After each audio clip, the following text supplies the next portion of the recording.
하나님 말씀 함께 보겠습니다. 하나님 말씀 에스겔 33장 1절에서 20절까지의 말씀입니다. 하나님 말씀 에스겔 33장 1절에서 20절까지의 말씀 다 찾으신 줄 알고 제가 봉독해 올리겠습니다. 여호와의 말씀이 내게 임하여 이르시되 인자야 너는 내 민족에게 말하여 이르라. 가령 내가 칼을 한 땅에 임하게 한다 하자. 그 땅 백성이 자기들 가운데에 하나를 택하여 파수꾼을 삼은 그 사람이 그 땅에 칼이 임함을 보고 나팔을 불어 백성에게 경고하되 그들이 나팔 소리를 듣고도 정신 차리지 아니하므로 그 임하는 칼에 제거함을 당하면 그 피가 자기의 머리로 돌아갈 것이라. 그가 경고를 받았던들 자기 생명을 보전하였을 것이나 나팔 소리를 듣고도 경고를 받지 아니하였으니 그 피가 자기에게로 돌아가리라. 그러나 칼이 임함을 파수꾼이 보고도 나팔을 불지 아니하여 백성에게 경고하지 아니하므로 그 중에 한 사람이 그 임하는 칼에 제거당하면 그는 자기 죄악으로 말미암아 제거되려니와 그 죄는 내가 파수꾼의 손에서 찾으리라. 인자야 내가 너를 이스라엘 족속의 파수꾼으로 삼음이 이와 같으니라.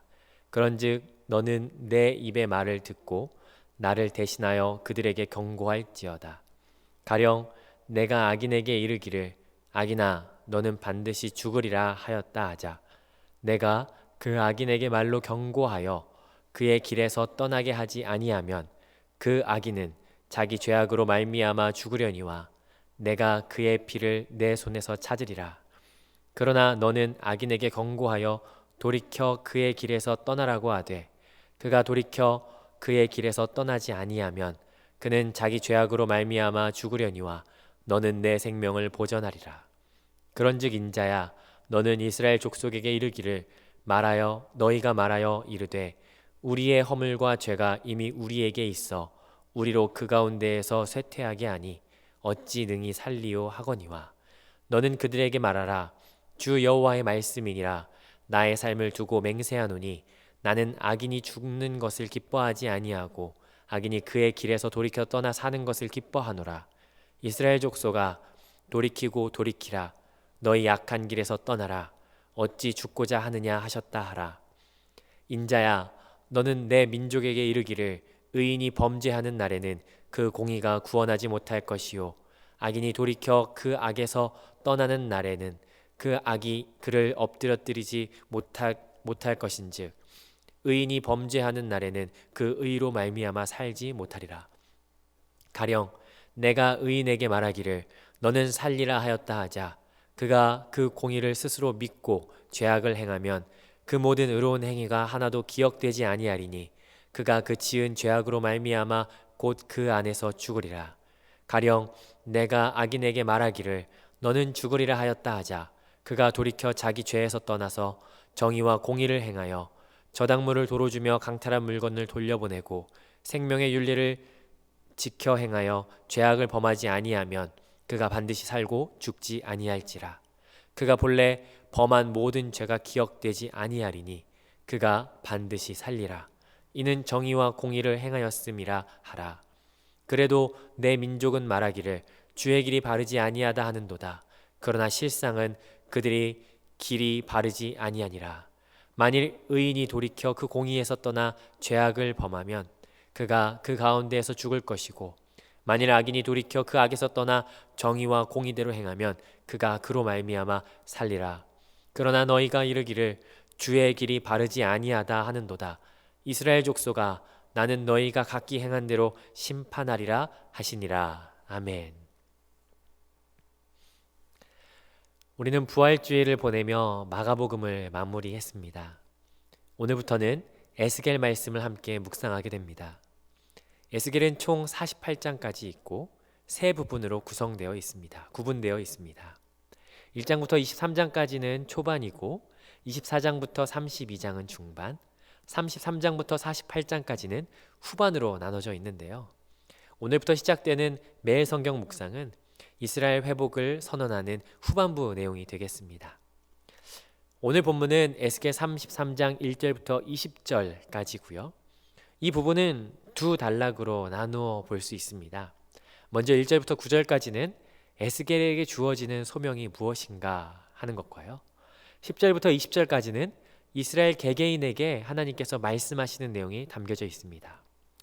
하나님께서는 때마다 시기마다 선지자들, 하나님의 사람들을 부르셔서 말씀하셨었습니다. 그들이 눈이 어두워 보지 못할 때 그들은 지금 어디를 가고 있는지 어떻게 해야 하는지를 선지자를 통해서 말씀해 주셨습니다. 에스겔도 그 중에 한 사람이었습니다. 에스겔은 특별히 이스라엘이 아닌 포로로 끌려간 바벨론에서 무너질 이스라엘을 향해서 그리고 회복될 이스라엘을 향해서 예언을 했던 사람이었죠.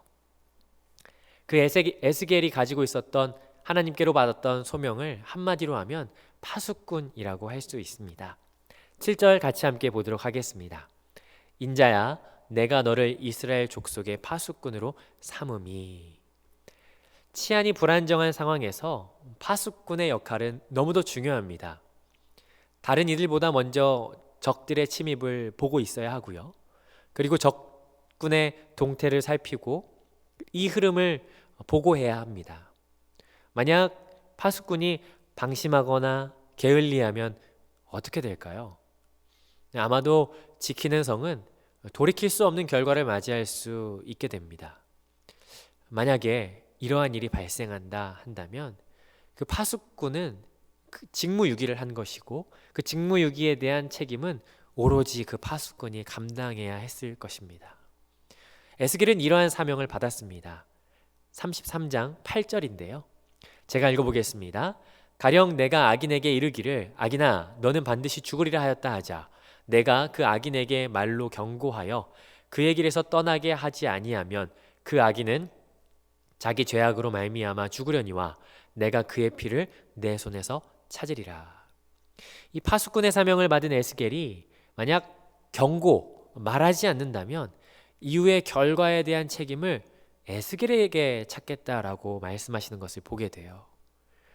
그런데 9절까지 함께 이어서 보면요. 그러나 너는 악인에게 경고하여 돌이켜 그의 길에서 떠나라고 하되 그가 돌이켜 그의 길에서 떠나지 아니하면 그는 자기의 죄악으로 말미암아 죽으려니와 너는 내 생명을 보전하리라. 그런데 경고했다면 경고를 했음에도 그 사람이 경고를 받은 사람이 돌이키지 않는다 하더라도 그 책임은 에스겔에게 돌아가지가 않습니다. 이 8절부터 9절에 나타나는 이 에스겔의 사명, 이 파수꾼의 사명, 물론 이 파수꾼의 사명은 굉장히 중요한 사명인데 사실은 제한적인 사명임을 보게 됩니다. 에스겔은 그저 알리기만 하면 됩니다. 알리거나 아니면 알리지 않거나 이 자체가 에스겔에게는 책임이 돌아가고 안 돌아가고가 결정되는 거죠. 그 다음에 들은 이가 어떤 반응을 보이는지 듣고 돌아서든지 아니면 듣고도 돌아서지 않든지 요거는 에스겔의 책임과는 전혀 상관없다는 것을 우리는 보게 됩니다. 생각해보면 하나님께서 에스겔을 부르신 그리고 에스겔에게 주신 이 파수꾼의 사역은요. 이 사역은 성공하라고 부르신 것이 아닌 것처럼 보입니다. 하나님께서 하나님의 사람들을 통하여 일하실 때 하나님께서 원하시는 것은 결과가 아니죠. 신실함입니다. 얼마나 하나님의 명령을 잘 이행하는가가 더 중요하다라는 사실이죠. 우리는 간혹 사역의 현장에서 실패할 때가 있어요. 아, 내가 일을 그르쳤구나 하는 죄책감에 빠져들게 되죠. 또는 반대로 사역의 현장에서 어떤 성취, 성공을 맛볼 때가 있어요. 그리고 나서 그 상황 가운데 내가 무엇인가 해냈다라고 하는 성취감에 빠져들 때가 간혹 있죠. 내가 맡은 순원이, 내가 맡은 학생이 주님을 바라보고 하나님을 향해서 막 살아나는 것을 볼 때 내가 잘 돌봤으니까 내가 했으니까 라고 하면서 내 공로로 그것을 취하고자 하는 이 달콤한 유혹 앞에 우리는 맞닥뜨리게 될 때가 간혹 있다라는 사실입니다. 저의 선배 사역자 한 분이 그런 조언을 해준 적이 있어요. 우리가 하나님 앞에서 취하지 말아야 할 두 가지 G, A, B, C, D, E, F, G, G가 있는데 하나는 guilt, 죄책감이고 또 다른 하나는 glory, 영광이다 라고 그런 이야기를 해준 적이 있어요. 저는 이게 파수꾼이 가져야 할 마음이 아닐까 생각합니다. 하나님의 사역에서 필요한 것은 믿고 신뢰하며 따르는 신실함이지 그것에 대한 결과에 너무 얽매이면 안 된다는 사실이에요. 신약에서도 그 파수꾼의 마음을 잘 표현한 말씀이 하나 있어요. 사도 바울이 분쟁 가운데 있는 고린도 교회를 향해서 쓴 편지 중에 있는데요. 나는 심었고 아볼로는 물을 주었으되 오직 하나님께서 자라게 하셨나니. 고린도전서 3장 6절 말씀이에요. 우리는 그저 하나님의 말씀을 따라서 심고 물을 줄 뿐이에요. 신실함으로 물을 주고 심을 뿐이에요. 파수꾼에게 전하라 하실 때는 전하고 침묵하라 하실 때는 침묵하는 거죠. 신실함으로. 우리가 결과에 따라서 죄책감이나 영광을 취할 수 없음은요, 우리가 하나님 앞에 부르심 받은 자이기 때문이에요. 하나님의 사역을 완성하는 완성자가 아니라 그저 하나님의 사역에 동참하고자 부름을 받은 것이라는 거죠. 이게 에스겔의 사명이었어요. 에스겔은 파수꾼이었어요. 저는 이 부르심이 우리에게도 같다라고 생각합니다. 자, 에스겔의 사명은 파수꾼이었어요. 그러면 파수꾼으로 무엇을 누구에게 전할 것인가 라고 하는 내용이 이제 10절부터 20절까지 나오게 됩니다. 무엇을 누구에게 전해야 될까요? 정답은요, 하나님의 말씀을 이스라엘 백성에게 전해야겠죠. 그래서 10절 이하부터는 이스라엘 백성에게 전해야 할 메시지가 무엇인지 하나님께서 일러주십니다. 10절만 봐도요, 너는 이스라엘 족속에게 이르기를, 12절에는 너는 내 민족에게 이르기를, 이스라엘 백성에게 하나님의 메시지를 전하라 라고 말씀하세요.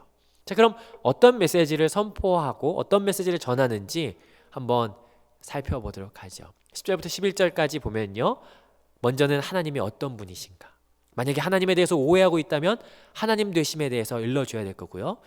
12절부터 20절까지는요, 너희가 어떤 길을 가고 있는가, 잘못 가고 있다면 잘 가도록 일러줘야 되는 그 메시지, 그것을 파수꾼이 이야기해야 된다라고 하면서 이 가운데 그 메시지가 드러나고 있습니다. 자, 먼저 10절부터 11절까지 한번 살펴보도록 하죠.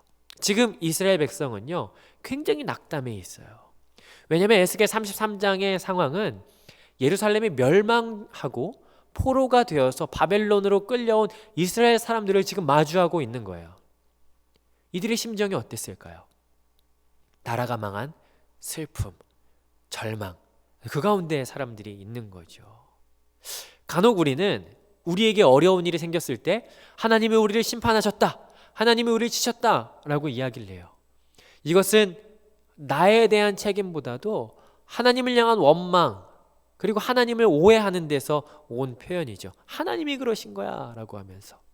그러나 하나님은요, 천하보다 한 영혼을 귀하게 여기시고, 그리고 하나님께서 가장 기뻐하시는 것은 잃어버린 한 영혼이 돌아오는 것을 가장 기뻐한다라는 사실이에요. 어디 한번 고통당해봐라 하면서 하나님께서는 함정을 파시는 분이 아니라는 거죠. 지금 그 사실을 전하라라고 하는 거예요. 하나님 오해하는 것을 이들에게 다시 한 번 더 전하라라고 이야기하는 거죠. 그것이 11절입니다. 11절 제가 읽어보겠습니다.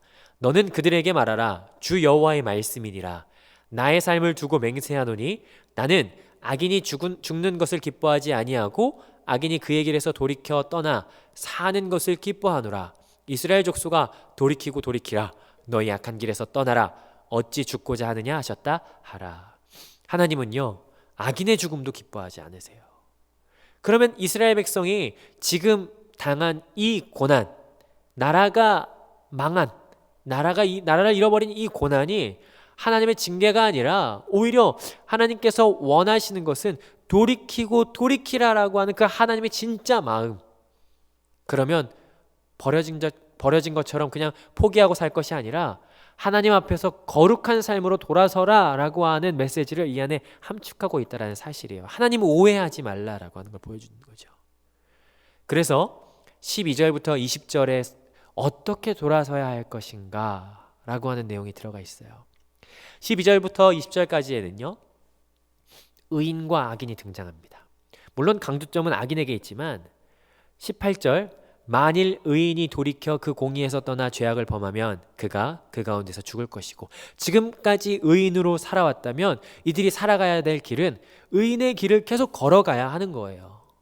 악인은 19절 만일 악인이 돌이켜 그 악에서 떠나 정의와 공의대로 행하면 그가 그로 말미암아 살리라. 악에서 떠나 정의와 공의를 행하며 살아가라 라고 하는 것을 말하는 거죠. 오늘 에스겔이 전하는 메시지는 바로 이 두 가지입니다. 이 두 가지의 메시지가 오늘 에스겔 33장의 시작을 보여주고 있는 거죠. 오늘 말씀을 다시 한번 되새기고 정리하면서 에스겔이 선포하는 메시지, 또 에스겔의 모습을 통해서 우리의 모습을 명확하게 해나갔으면 좋겠습니다. 첫 번째는요, 우리의 사역이 결과 중심보다는 하나님 앞에서 성실함을 추구하는 사역이 되기를 소망해요. 우리는 우리가 열매를 맺을 수 없어요. 우리는 그저 하나님께서 부르시고 그 부르심에 씨 뿌리고 물을 주는 역할까지일 뿐, 그 식물을 자라게 하고 열매 맺게 하시는 분은 하나님이라는 사실을 다시 한번 기억했으면 좋겠습니다. 그래서 내가 결과에 따른 죄책감에 얽매이거나 취하지 말아야 할 영광을 내 것으로 여겨서 나 자신을 하나님 위치에 올려놓지 않기를 바라고, 예수님께서 하나님 아버지께 신실하게 충성된 증인으로 서셨던 것처럼 오늘 우리도 신실하고 충성되게 오늘을 살기를 주님의 이름으로 축복합니다. 두 번째, 오늘 우리가 기억해야 될 말씀은요, 하나님은 선하신 분이라는 거예요.